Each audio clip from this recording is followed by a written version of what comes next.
సాగులో నాణ్యమైన విత్తనం ఎంపిక ఎంత కీలకమో తెగుళ్లను ముందస్తుగా అరికట్టడం కూడా అంతే ముఖ్యం.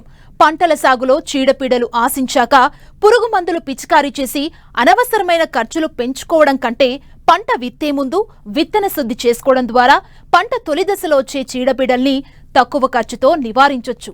ప్రస్తుతం ఖరీఫ్ సాగుకు సిద్ధమవుతున్న రైతులు వరి పంటలో విత్తన శుద్ధి ఎలా చేసుకోవాలో తెలియజేస్తున్నారు శాస్త్రవేత్తలు.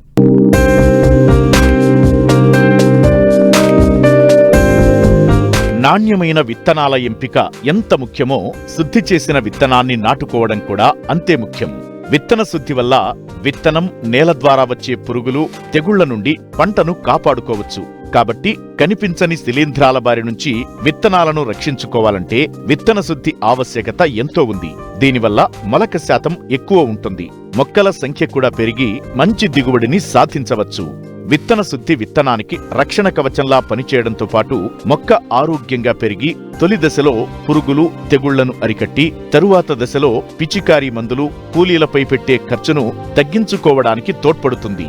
ప్రస్తుతం ఖరీఫ్ వరి సాగుకు సిద్ధమవుతున్న రైతులు నారుమడిలో చీడపీడలను అరికట్టాలంటే ముందస్తుగా కొన్ని జాగ్రత్తలు తీసుకోవాలని సూచిస్తున్నారు కరీంనగర్ జిల్లా జమ్మికుంట కృషి విజ్ఞాన కేంద్రం శాస్త్రవేత్త శ్రీనివాసరెడ్డి.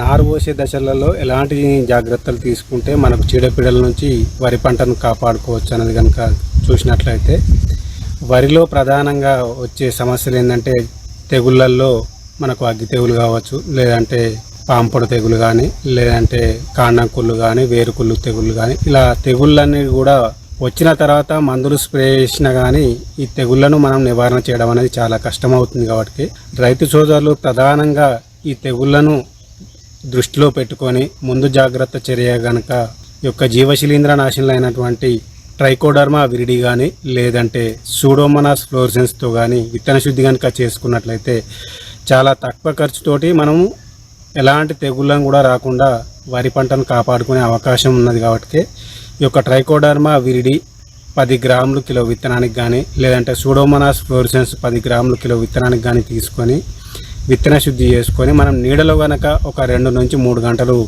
ఆరబెట్టినట్లయితే తర్వాత 2 రోజుల తర్వాత కానీ 3 రోజుల తర్వాత కానీ మనకు ఈ యొక్క మండే కట్టుకొని విత్తనాన్ని కనుక నారు పోసుకున్నట్లయితే నారు దశలో అంటే 30 రోజుల నుంచి 45 రోజుల వరకు కూడా ఎలాంటి తెగుళ్ళను కానీ చీడపీడలను కానీ రాకుండా వరి పంటను కాపాడుకోవచ్చు. కాబట్టి ఈ యొక్క ట్రైకోడర్మా విరిడి అయితే 100 రూపాయలకు కేజీ చొప్పున దొరుకుతుంది.